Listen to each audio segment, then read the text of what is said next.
Okay, let's talk. God bless Jai Alai, ladies and gentlemen. It's been a rough 2 weeks for the Cyclones. Was on top of the world there for a bit as we won and then tied. Beat the defending champs. Tied the Warriors. But then 2 terrible losses. 5-1, those are terrible losses. We've talked about this with the new format.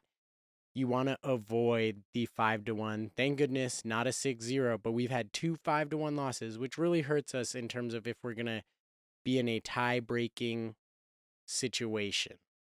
We now have 2 of those losses.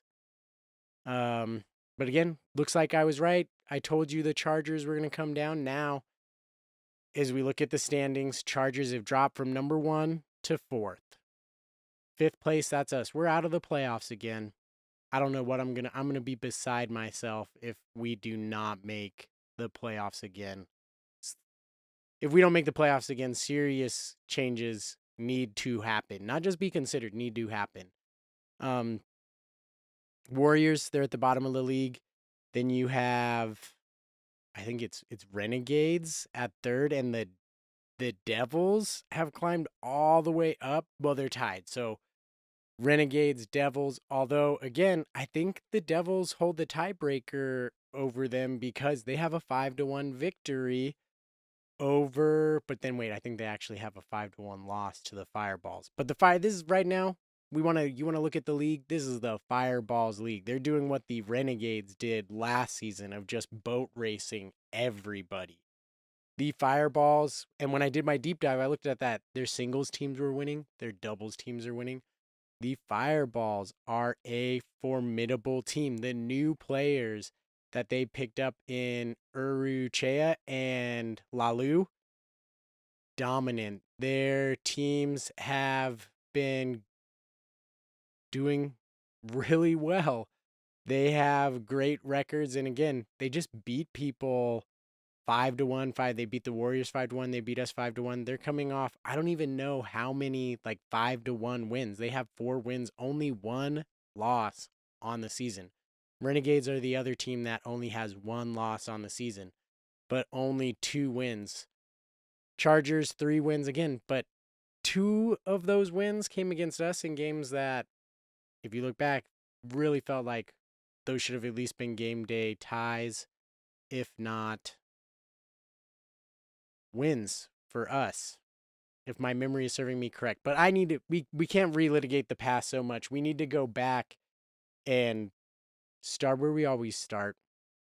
Cyclones. No, we're going to get to it, actually. Let's heap some praise on the Fireballs.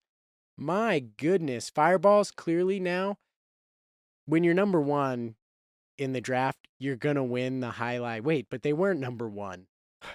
The Devils were number 1. We were number 2. The Fireballs were number 3. And they're the clear winners in the draft. And looking at it with the Rots number 1 on draft day, I was like, oh, that's an interesting number 1, talented player. His singles record kind of shows he's 1-3 in singles. But as a doubles pairing, he's always been, if paired with a high caliber front quarter, Aratz is elite. His teams are elite. Go Cherry and Aratz undefeated until that final match in the championship, right? So Aratz is an elite backcourt partner. So when you get to the playoffs, that's great. And in the regular season, it's crushing it for the Fireballs right now. Just Uruchea and Lalu, 2 front quarters, they look similar. They're both small little guys that cover a lot of ground.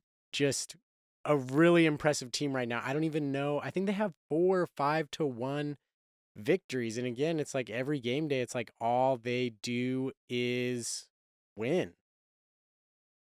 It's kind of a little disheartening, but again, in the playoffs, anything can happen. Just ask the Renegades that. But you've got their doubles teams are really dominant right now. They don't really have, if they have a doubles team without a winning record, their Division 3 team are 2-3 with Uruchea and Ron. I think all their other teams, that might be their only team with a losing record. Yeah, it's their only team with a losing record. It's it's incredible. Your weakest team is your Division 3 team, and I look at that like that's not even that a bad team. So they're going to be really formidable in the playoffs. They're going to make the playoffs, and we'll see if anybody can dethrone them at this point. So we've given them their praise. Go Cherries rounding into form. Zuleika, he's great, top tier, number one. But the team again, the Chargers are coming down a little bit. But we're here to talk Cyclones, folks. 2 weeks in a row losing.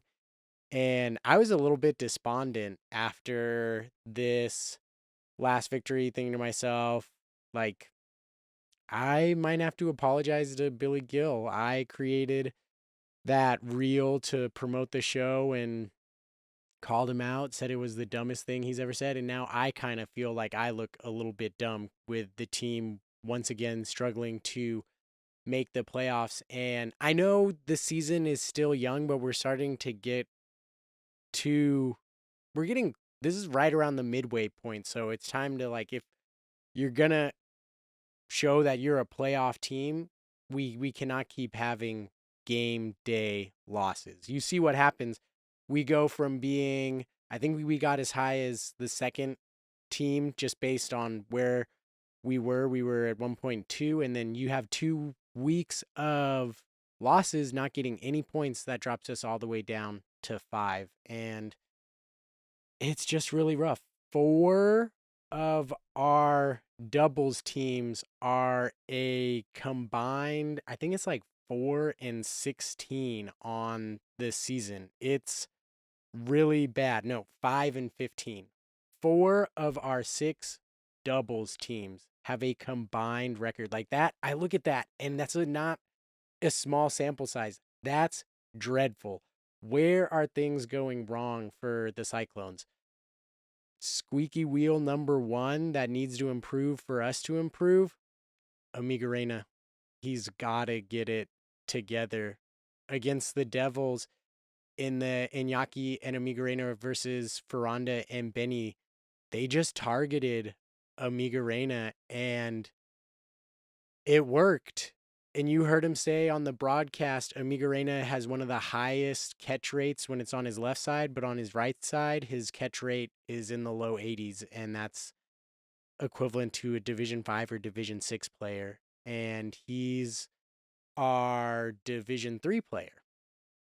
So if you know how to get it onto his left side, and then he played later in the day, and he started just dropping, like, boom, him and Bueno's match ended really quick because Amiga Reyna had like 3 straight drops that were all not on the right side but on the left side. So that's dropping 2.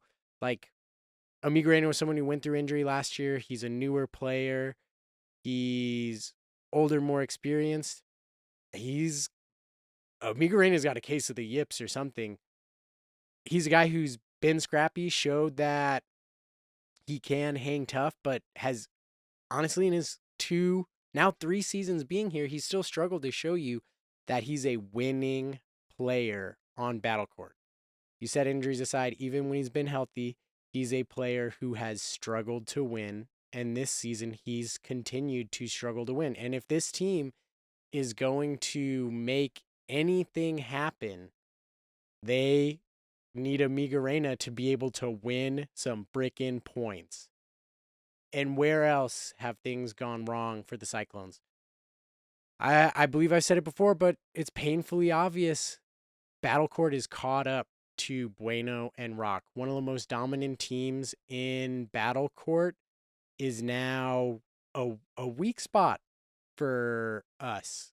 This is a team that we relied on, and now they're 2-4. Like, they've got to turn it around. It feels like the only bright spot for this team is Manu and Inaki. Even they have one loss that they shouldn't. Like, you look at this team and they're just they're not reaching their potential. I don't know what it is to happen and say. And honestly, I look at this and some of this and I say, why did we bring Amiga Reina back? That's ownership. Mike, Chris, why is Ikeda back? I've flip flopped on this. When they first drafted Ikeda, I questioned it right away. I thought Ron was a better player. He was there on draft day. We didn't bring him back. Start of the season, Ron got off to a rough start this season. I was like, he seemed like he's still playing a little bit through injury. Maybe it was a good thing we got Ikeda. Recently, now that's flipped. Ron's looking better. Ikeda's looking worse. Like, he's a player that frustrates me because he's solid at catching. Solid. But again, he's just one of those players where like he struggles to win. He's constantly losing in 3 sets. I don't know. I cannot count how many times I have watched Ikeda lose in 3. And there's sometimes where I think it was against the Fireballs where they lost the second set. It was 5-5. Him and Rock lost the second set and didn't win it and had to go to a third set. And Inaki threw his helmet down and it's like, great. He is just not mentally ready for the next one. And they got smoked in the third one, lost 6-2 or something, just completely obliterated. Did not look good at all. And against the Devils, you have Ikeda losing to Ferranda, who, yeah, he's 3-1. He's really coming on strong, but got beat by Ferranda in straight sets. Like, that was a meltdown. And now not this Friday, but next Friday, we don't play for a long time, so we have a lot of days off, maybe rest, recuperate, get our heads right, get our minds right, get our bodies right. And we take on the Fireballs this Friday. And this is a put up or shut up moment for us. Like, the blueprint is on the line. I really hate saying this because I love Manu. He's my favorite player, all right? But the Manu blueprint is on the line. Like, he's been the one consistent, and if we lose, if we don't get any points on Friday, March 21st, things are looking rough for this season outlook. I feel like that's early to say it, but it also vibe check wise, that's what it feels like vibe wise for me. This is not a statistical thing. This is a vibe check. The vibes are really bad in Clone Cartel. This is honestly the worst. For me, this is the worst the vibes have ever felt because I felt so great after draft day looking at this team. What I felt really great, I was like, oh my gosh, Inaki, Manu, right? There's a couple things I questioned draft day wise, but I still felt great. We had Inaki, Manu. I kind of questioned, why did we bring back Amiga Reina? He got injured. He wasn't that great, but he's a back quarter. I'd have to go back and look at draft day and see what back quarters were available that we could have taken on that day. But vibe check wise, the vibes are bad at Clone Cartel. Like, I think it was Ron and Jedin in that match of Ikeda versus Rock a few weeks ago. Like, the vibes for that match were really bad. Like, Ron was not feeling it. Jedin was shouting like, "Hey, we don't need that." The vibes for that match was like the one of the like worst vibes matches ever. So pulled up draft day. I don't know why. I'm stuck in the past because ownership. What are we doing? Why'd we bring some of these players back? I think we should have had Ron. Now I feel that way again. And you know what? I'm not going to flip flop on it.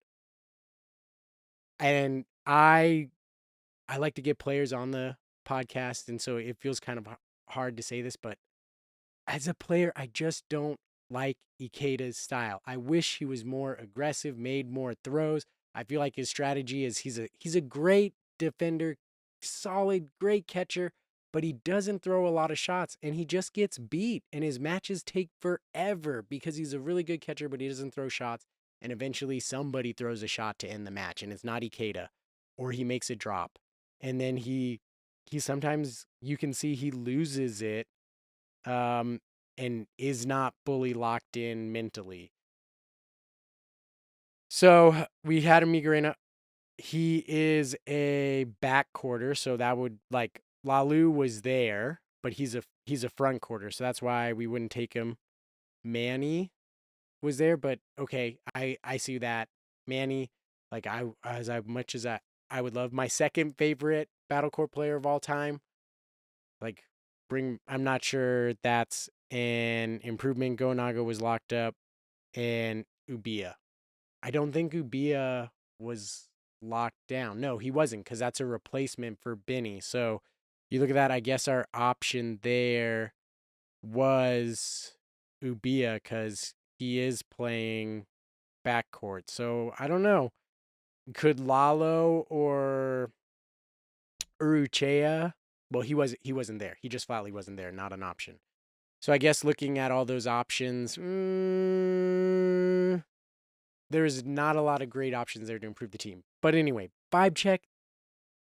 Things just feel really bad. I don't know what to say. And do better. Ownership. But now I look at it and I'm like, what better could they have done other than Ron? Because I feel like Ron and Manu would be a better team than Ikeda and Manu. Because Ikeda and Manu has not been a good Division 2 team for us. They're 1-4. I don't think Ron and Manu would be 1-4. Sorry, I just don't. And I think sometimes maybe Billy Gill was right in terms of you're bringing back all the same players. And you'd say, but Nate, Ron, we'd be bringing him back. Maybe we should have brought him back and not Ikeda. I don't know. Vibes check. Let's end on a positive, or I guess kind of break out of these bad vibes that we're in. I feel like I've just been rambling for the last several minutes, but get it done. That's all I want to say. Get it done.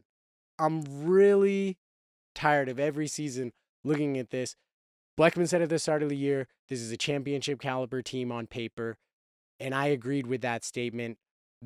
Our doubles teams should have better records. We should not have 4 of our 6 doubles teams have a combined record of 5-15. That is abysmal. That has to be corrected. Get it done on Friday. Take down the top team. If you can beat them or even just tie them, which it's been hard to do. People have not been able to tie the Fireballs either. You can play with anybody. If you can tie the Fireballs, you can beat anybody and you can tie anybody. And we need to stop it with these game day losses. And Clone Cartel, get it done. Whoosh, whoosh.